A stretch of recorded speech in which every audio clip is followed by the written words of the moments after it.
Emotions equals memory times circumstances squared, the scientific foundation. Emotion as energy in motion. From a scientific standpoint, an emotion is a rapid physiological, neurochemical, and cognitive response to environmental input. But modern neuroscience increasingly shows that emotions are not raw reactions to external events.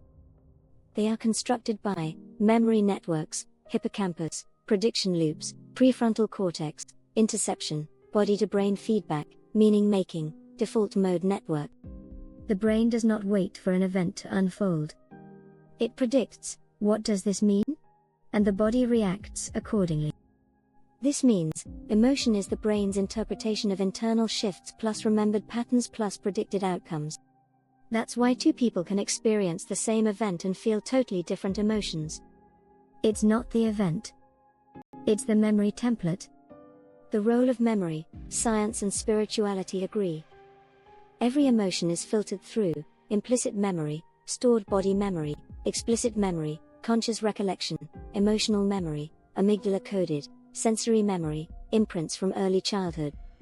Neuroscientifically, the amygdala doesn't respond to danger, it responds to similarity. This is why a tone of voice feels threatening. A silence feels like abandonment. A facial expression feels humiliating. A partner pulling back feels like childhood. The brain asks, have I felt this before? Not, am I actually in danger? Thus, science confirms our insight, we react to memory, not reality. Where spirituality completes the puzzle. Metaphysics adds the missing piece, the solar plexus or emotional body energy, evaluates emotional polarity, safe versus unsafe. The G-center or identity body energy evaluates identity alignment, is this me? The heart, willpower body energy, evaluates self-worth and personal power. The spleen or intuitive body energy, evaluates survival, instinct, and trauma imprint. The open body energy centers, without consistent energy of themselves, amplify and distort absorbed emotional data. From this perspective, emotion is the bridge between consciousness and creation. It shapes perception, attraction, and manifestation. Quantum theory shows, the observer shapes outcome. Emotion shapes the observer.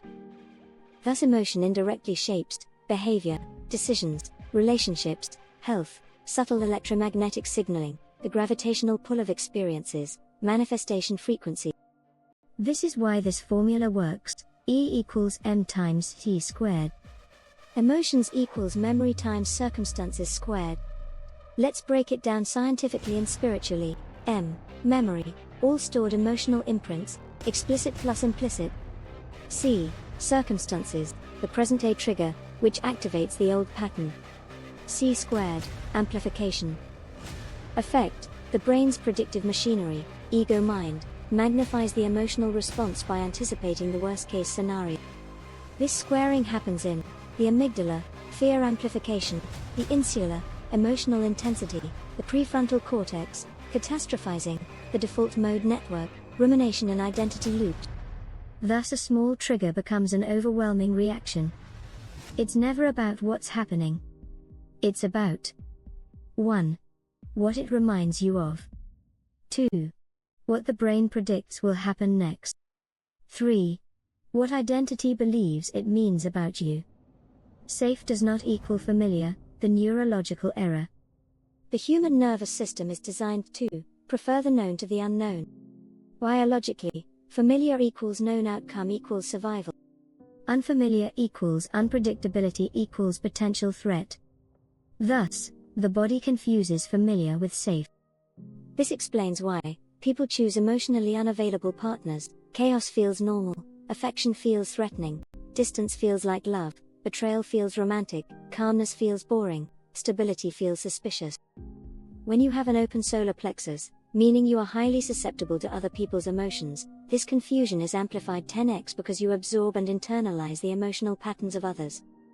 You learned, emotional distance equals normal, warmth equals unpredictable, connection equals dangerous, softness equals exposure, presence equals risk. This is not a psychological flaw. This is conditioning imprinted into the emotional memory system. The emotional singularity, a solar plexus model. Spiritually, as we teach, the solar plexus or emotional body energy acts as the decision point, safe versus unsafe. When conditioned, it chooses based on familiarity. When healed, it chooses based on truth. We propose that the solar plexus or emotional body energy is the human singularity point, where unmanifested emotion becomes manifest, where past emotion becomes present experience as if time doesn't exist, where consciousness turns into physical reality. Science supports this via gut-brain axis, vagus nerve activation, enteric nervous system emotional processing, interoception as identity creation. Emotion doesn't just react to life. Emotion is the force that creates life. Why emotions determine every outcome? Because emotions dictate the identity we believe, shape the thoughts we think, drive the behaviors we choose, filter the opportunities we perceive, attract familiar patterns, repel unfamiliar, even healthy, options, determine which relationships feel right, control our stress hormones, alter our immune system, influence cellular aging, shape our voice, posture, energy, decisions, modulate our electromagnetic field. In short, emotion is the architect of outcome. Memory is the blueprint. Circumstances are the activators. Consciousness is the observer. Life is the construction. You've always sensed this when you've lived it with an open solar plexus, susceptible to everyone's emotions. Now, let's turn it into your superpower.